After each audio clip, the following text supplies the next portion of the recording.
Cześć, witam się z Wami w kolejnym vlogu. Tym razem witam się z Wami z Gdańska. Przyjechaliśmy tutaj w zasadzie na taki city break, pracujemy zdalnie, więc dużo czasu na zwiedzanie nie ma. W Gdańsku skupimy się raczej na typowo kulinarnych sprawach, bo byliśmy tu już, w zasadzie przyjeżdżamy tutaj co roku, więc większość muzeów tutaj w centrum mamy zwiedzonych, więc skupimy się na kulinarnych rzeczach, będziemy próbować różnych pysznych rzeczy, bo Gdańsk kulinarnie stoi bardzo mocno, zresztą sami zobaczycie. Ale przed Gdańskiem byliśmy we Włocławku. Tak więc zapraszam Was najpierw do Włocławka. Jeśli jesteście zainteresowani trochę ceramiką i polskim dziedzictwem artystycznym, to zapraszam Was do pierwszej części vlogu. Tak więc przenieśmy się parę dni wcześniej i zobaczycie, co widzieliśmy w Włocławku. Pierwszym miejscem, które odwiedziliśmy, była Giełda Staroci we Włocławku. Ten fajansowy kapelusz, który widzicie, kosztował 800 zł, a ta orientalna waza w kobalcie kosztowała 2000 zł. Ania namierzyła tutaj ciekawe czechosłowackie wazony, ale nie zdecydowaliśmy się na nie. Oczywiście giełda skrywała dużo niesamowitych, pięknych przedmiotów i można byłoby godzinami tam chodzić i oglądać. Oczywiście nie wyszliśmy z giełdy z pustymi rękoma. Zakupiliśmy takie ręcznie malowane kafle w kobalcie oraz taką teczkę z haftami kaszubskimi za 20 zł. Kafle były trochę droższe, bo kosztowały 200. Po poszukiwaniach na giełdzie Staroci pora była na jakieś śniadanie i trafiliśmy do wspaniałego miejsca, gdzie podali nam wspaniałą kawę i bardzo dobre bułeczki. Następne miejsce, do którego się udaliśmy, zrobiło na nas niesamowite wrażenie. Eksponaty, które tutaj widzieliśmy, są naprawdę wspaniałe. Zresztą zostawię Was na chwilę samych, żebyście mogli sami podziwiać.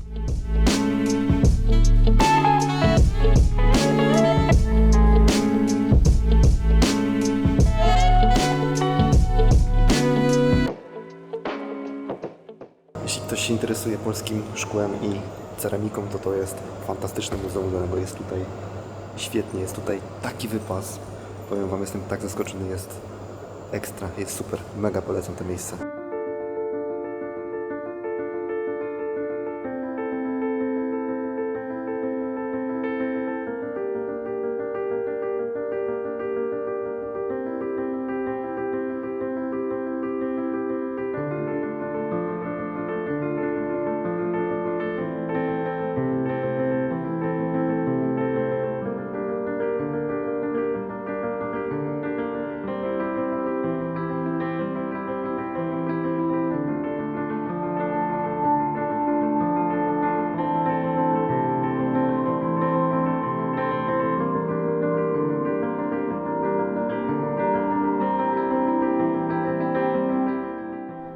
Naszym ostatnim przystankiem we Włocławku był Słodki Fajans.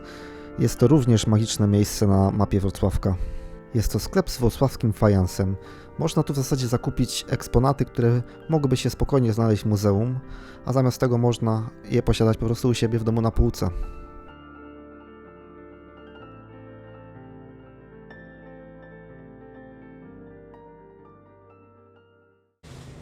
Ale wróćmy już do Gdańska, ponieważ tutaj czekają na nas wspaniałe pyszności. Na pierwszy strzał idzie pierogarnia Mandu. Po prostu wspaniałe, pyszne pierogi. Zresztą patrzcie sami. Będę jeść pierogi.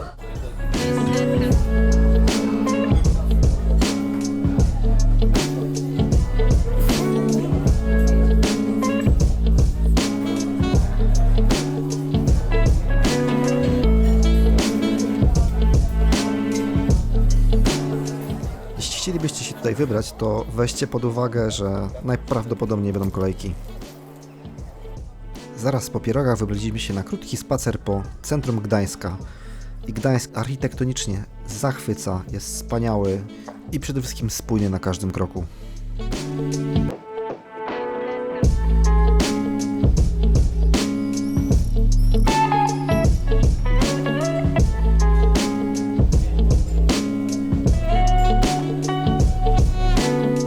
Na koniec dnia wybraliśmy się do naszej ulubionej kawiarni, jaką jest Drukarnia.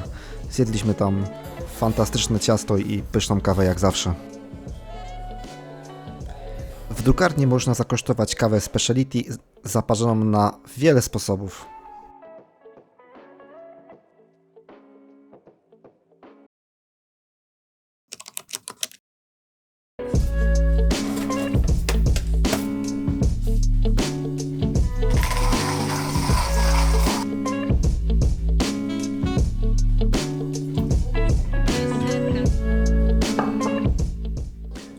jeszcze jaki udało nam się apartament dostać. W sumie jest sezon, ale chyba jednak nie do końca, ponieważ ceny są całkiem przystępne jak na Gdańsk, z tego co mi się wydaje. Zapłaciliśmy za ten apartament 400 zł. Mamy tu w zasadzie takie mieszkanko, które składa się na duży pokój i sypialnię. W cenie mamy również garaż podziemny. Jest część wspólna, w której jest siłownia i sauna. Sauna jest dodatkowo płatna 20 zł. Kuchnia jest całkiem dobrze wyposażona. Jest już taki stolik, w którym znajduje się, powiedzmy, część taka jadalniana. W kuchni w zasadzie jest wszystko, co potrzeba. Jest mały ekspres do kawy, my z niego nie korzystaliśmy, mamy swój sprzęt do kawy. Jest mywarka, która właśnie teraz chodzi. Płyta indukcyjna, wszystkie przybory tutaj są w szafkach. Jest trochę naczyń, tutaj kieliszki, więc wyposażenie jest całkiem w porządku. Jest też dużo szaf, w których można pochować ciuchy, więc jak ktoś przyjeżdża na dłuższy czas, to komfortowo można tu mieszkać. Tak jak mówię, my tutaj pracowaliśmy zdalnie, a później po pracy spędzaliśmy czas na mieście. Znajdujemy się na terenach starej stoczni. Jest tu dosyć ciekawa instalacja artystyczna, więc zaraz Wam ją pokażę. Poza tą instalacją artystyczną jest jeszcze galeria sztuki, do której wejdziemy, zobaczymy jak to tam wygląda.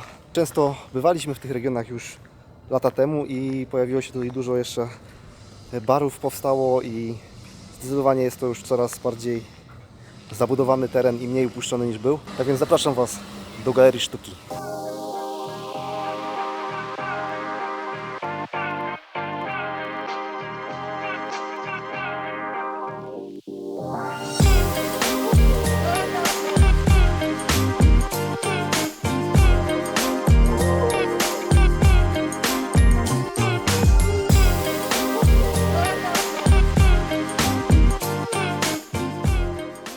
Jak widzicie, jest tutaj mocno industrialny klimat. Są nawet jeszcze elementy jakichś łodzi. Co mi się wydaje, to wciąż są tutaj zakłady, które funkcjonują, które są powiązane ze stocznią, tak jakby i jakiś demontaż i drobne jakieś prace, bo jako tako chyba stocznia już nie produkuje żadnych statków. Chyba że rzeczywiście jakieś małe, ale to jak się pomyliłem, to zaraz Wam tutaj wszystko voice-overem poprawię. Po małym zwiedzaniu przyszła kolej na coś do zjedzenia, więc zaczęliśmy szukać czegoś na naszej trasie. No i trafiliśmy do food marketu elektryków. Ania znalazła dla siebie włoską pizzę z ziemniakami. Niestety pizza okazała się dosyć średnia, więc ruszyliśmy w poszukiwaniu następnego food courtu lub food halla i trafiliśmy na stocznię. W stoczni zdecydowanie wybór był dużo lepszy, dużo fajniejszy i trafiłem na kuchnię Cajun, ale niestety już wszystko się wysprzedało, więc nie miałem okazji sobie zjeść. Ale znalazłem tą oto tutaj oranżadę meksykańską i powiem Wam, to jest jedna z lepszych rzeczy, które ostatnio piłem. Mega polecam. Ania mnie poratuje tacosem, bo zamówiła 4, więc ja jednego jej dziubnę, więc nie będzie źle. Tacosy okazały się całkiem spoko. Powiem szczerze, chyba nawet lepsze niż te, które jedliśmy w słonnym spichlerzu. Te tortille zdecydowanie były robione na świeżo, były jeszcze cieplutkie.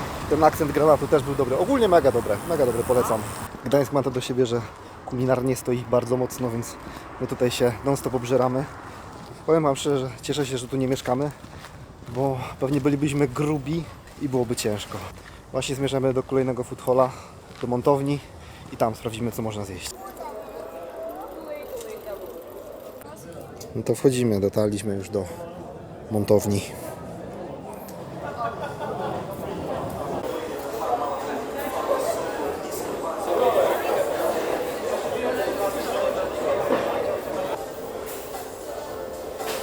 W montowni nie znaleźliśmy nic, co by nas bardzo zainteresowało. Ania sobie wzięła loda, więc Ania sobie wcina loda, ale spróbujemy pójść do Mandu. Jeśli nie będzie bardzo dużych kolejek, no to tam zjemy kolację. Witam się już z Wami kolejnego dnia. Wczoraj udało nam się dostać do Mandu, kolejki nie były tak źle, zresztą widzieliście. Zjedliśmy przepyszne pierogi, naprawdę były wyśmienite, powiem Wam. Uważam, że Mandu to najlepsza pierogarnia w Polsce. Mogę się mylić, nie wszędzie jadłem, ale te pierogi, które ja jadłem, tam to jest mistrzostwo świata. Ale to nie koniec jedzenia, bo właśnie się zbieramy. Byliśmy dzisiaj już rano na plaży, a my teraz najprawdopodobniej skoczymy na ramen, do której jeszcze miejscówki to jeszcze nie zdecydowaliśmy, więc zapraszam Was na podróż ramenową w Gdańsku.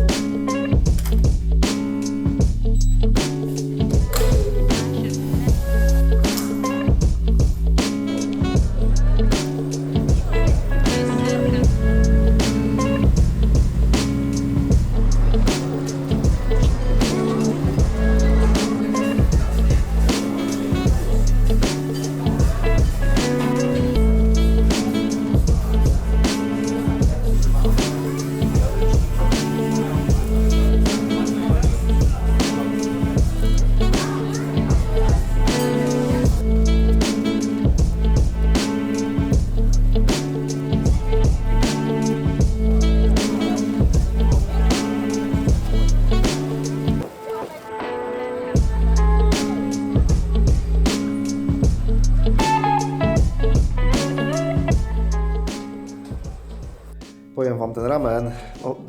No ogólnie ten Gdańsk jest taki, że tutaj są tak dobre rzeczy. Ramen był wspaniały. Ramen był jeden, powiem Wam szczerze, dawno nie jadłem tak dobrego tantamenu.